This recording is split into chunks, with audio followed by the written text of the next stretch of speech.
इसलिए इस गांव के शैतान को निकालने के लिए हमने एक महातांत्रिक को बुलाया। इस कुएं को मैं बंद तो नहीं कर सकता, लेकिन एक तरकीब बता सकता हूं जिससे इससे बचाव हो सकता है। बताइए बाबा। इस कुएं के अंदर बसा शैतान अपनी शक्तियों का इस्तेमाल उस इंसान पर नहीं कर सकता जिसके आसपास हल्दी की गांठें हो।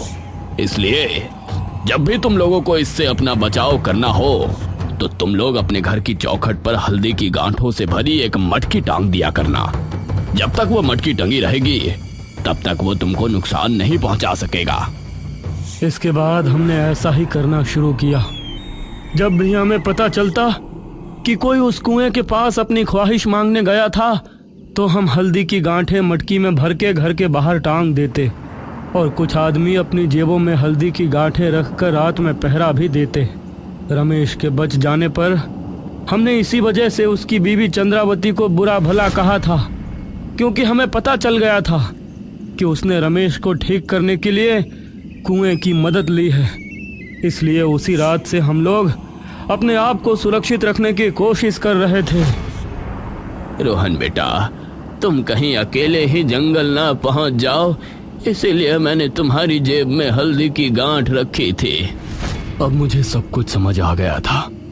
काला लबादे पहने हुए वो औरत कोई और नहीं बल्कि रमेश की बीवी ही थी, क्योंकि मैंने जिसे देखा था उसने कुएं में चश्मा ही फेंका था।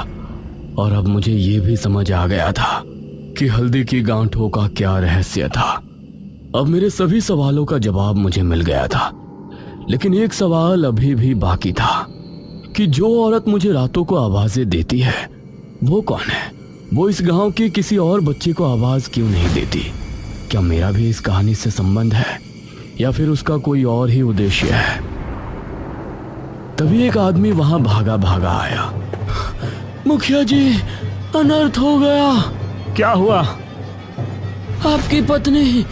अपनी पत्नी का नाम सुनते ही मुखिया जी के पैरों तले जमीन निकल गई। वो आदमी मुखिया जी को क्या खबर दी? वो औरत कौन है?